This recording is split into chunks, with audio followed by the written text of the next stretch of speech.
Baro-Trauma is a game. Thanks everybody for watching my video. Remember to like, comment, and subscribe for more in-depth videos about socioeconomic issues that threaten the coalition's stability. Remember that the clowns are not who they say they are, and that the Honk Mother is a false prophet. The only path to apotheosis is through the Baro-Trauma is a game that takes place in the water, unfortunately. But most of the time, you're in a submarine, unless stuff goes bad, and then you're back in the water. Barotrauma is a game that takes place in the it's not that far off future, it's a pretty far off future of human exploration. We're going into space, we're looking for stuff. We made it to Europa. You know Jupiter? Not Europe, not on Earth. You know Jupiter, that one, that planet, yeah, one of its, that moon right there, that one of the, like, 64 moons it's got. We went there, we found some freaky stuff that wants us dead, and, you know, that does seem to happen a lot. That does seem to be a bit of a theme. Lots of space exploration for humanity ends with us getting our skulls munched by horrors beyond our comprehension. Anyway, Earth stopped talking to us, and now everybody's on their own, on Europa. And we're all trying to make our own way. There's vying powers, eldritch horrors, and endless sorrows. What's not to love? Navigate faction relations with the individual factions. There's the coalition, who are the de facto authoritative power. There's the these guys, and they're terrorists, but also, like, they don't like authority or something. I don't know. They're terrorists. And then there's these guys who like there's like a tongue worm isopod that makes you into a zombie, and then there's the clown guys. It's the faction relations are pretty easy. They're not all that complicated. You can fix stuff. You can blow stuff up. You can drive the submarine, you can aim a gun and you can kill a monster, or you can run from the monsters, because sometimes they're really big and really scary. And other times you can achieve apotheosis through the Husk. It's a game about deep-sea teamwork and survival on a moon that desperately wants to kill you. It's a pretty neat game overall, especially with friends. In fact, I dare say that you should probably play this game's multiplayer, since the single player varies from tedious to incredibly annoying. You know what? This is no longer a recommendation, and this is a demand. Do not play this game single player. We'll get to why in a bit, but holy moly, do not play this game single player. Anyway, there are 6 classes in the game that you can play, and I am going to cover all of them in order of importance and fun. A quick little overview of the game, because, it's pretty cool, and these are the 6 classes you're going to be basically playing the entire game, unless you swap mid-campaign, which is also fine, or play a different campaign, which is also fine. At any rate, the first class, and the most important, and also the most fun, is the captain. You are always important. You steer the ship, you have de facto authority, and nobody really questions you, and when you say, oh, we're gonna do this mission or this mission, they just kind of listen to you. I think it's like an unspoken rule. I'm not entirely sure. I've never had anybody who wasn't the captain just be like, why don't we do this, and then do it, because technically everybody can choose what mission you're doing, but the captain's kind of the one who gets to decide. At any rate, you always get to be critical and have fun. There's an entire skill tree, I think, based around getting drunk and getting stronger for that. It's pretty funny. The engineer is the next class. They are critical. Most of your early game time is spent looking at this screen, right here, this one, but you do get some stuff for that later. You effectively make sure the ship doesn't explode, because if it does, I mean, you can fix it, but that's a nuclear reactor, so you could also just retry the mission, because that's probably more efficient. They also get to make battle armor at the end of one of their skill trees, I believe, and that's pretty cool. Security is primarily helpful in the early game. They're helpful for invaders, and you get to hit people with stun batons, which is pretty fun. They're kind of tanky. However, there is also a certain degree of you're not necessarily the most relevant later on. Captain and Engineer are sort of the most fun and critical classes by far, and the rest are sort of It's getting better. They're definitely doing a lot of work around that, because I remember when they went into, I think, 1.0, they kind of gutted a lot of the older classes in the way they played, and that wasn't the greatest thing in the world. The security, though, is doing alright for what it is. Very basic. You kind of get to be strong enough to repel invaders, but as the game goes on, you do get to be a little less active. Mechanic. You fix stuff. You're sort of like a less important engineer overall, but hey, you can make little defense drones at the end of one of your skill trees. That's pretty neat, and you fix stuff good, and, yeah, I mean, that's about it. Oh yeah, but there's that one thing. You can make a, what is it? Oh yeah, you can make a fucking mech suit, baby! Hell yeah, I fucking love mech! Assistant is a class that borders on not being that fun to being the silliest class, and it really depends.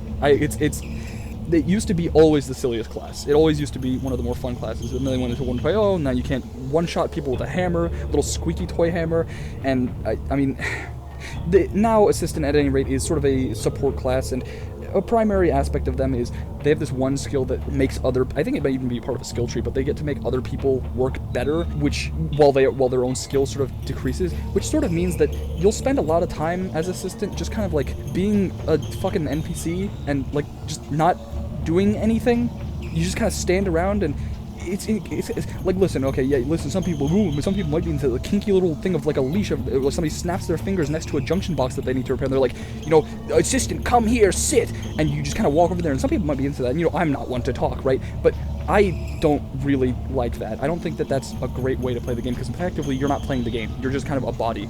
This is sort of a job that can and probably should be done by a lot of NPCs, because, I mean, that's basically what it is. You do have the clown skill tree, which is better than it was, but also getting the clown, there's a clown mech. I'm not even gonna skip around that. There is technically a clown mech, but it's just so late in the tree, and a lot of the stuff that's really, really silly is kind of late in the tree. It's not great. This one, I think, could use a bit of work.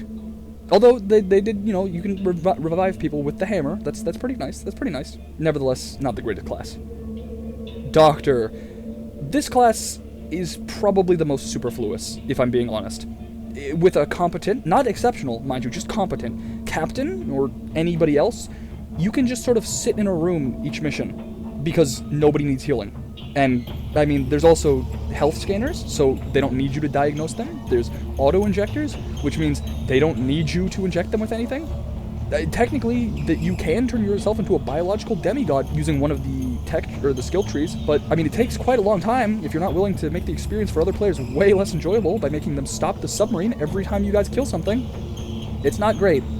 It's just, I mean, just general medical know-how can kind of replace you. I mean, there's like one ability that's like, oh, nobody within 5 meters of you will die, which sounds really useful. Except for when a giant monster crashes into the ship, you're flung halfway across the ship, and by the time everybody else's corpses reach you after flying across the entire ship, it doesn't really matter if you have that skill or not.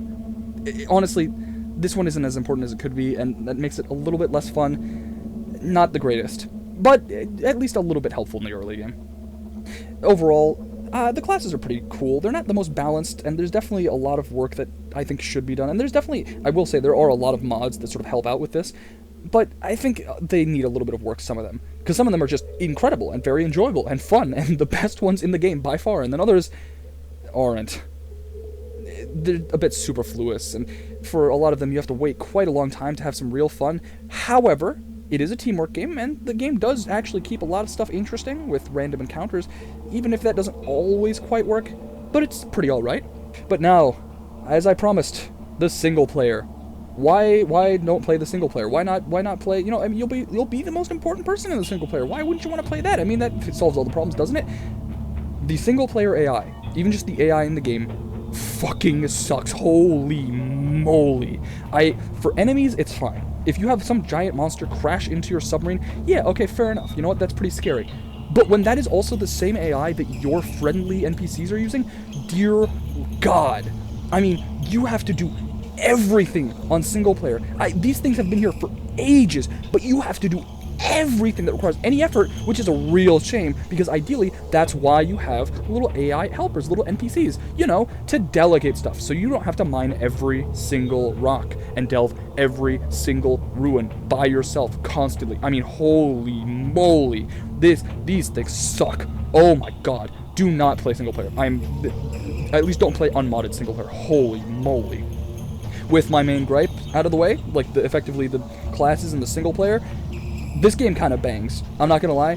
Beyond the single player and you should play multiplayer. It really does. That's genuinely where the game is. The atmosphere is phenomenal. The general gameplay is pretty great. The aesthetic, oh, peak. The horrors, oh, phenomenal. I love stuff like this where it's like a terrifying little monster and just comes out of the dark, goes, "Hi," and then he eats you. It's great. This game honestly kind of rocks, and there's a lot to it as well. There's a lot of story and stuff. There's a lot for me. There's a lot for other people who like more tactical gameplay, I guess, theoretically. And it's just a pretty fun game. And you can also pick it up and play it really quickly. It doesn't take too long to really get into. There's some pretty decent tutorials that explain stuff, and there's a lot of depth to a lot of the systems in the game that you can get into. But even if you don't, there's still a lot of game to play. You travel from station to station, from place to place, and you do a lot of cool stuff. It's pretty neat. It's phenomenally done overall, and very, very fun with friends. It also has a considerable mod workshop, and pretty smooth performance. Though I will say, the mod workshop is kind of one of the highlights, if I'm being real. There's so many custom submarines. I saw somebody do like a Warhammer 40k total conversion or something like that of Subnautica, where it's like you travel through the warp instead, which is incredible. Honestly, kind of adore it. It really is. It has a phenomenal mod workshop. I strongly recommend this game. There's a lot of variety in the stuff that can happen, and while the moon may not be forgiving, it's pretty fun to fuck around with it. Just, watch out for the big uns. Anyway,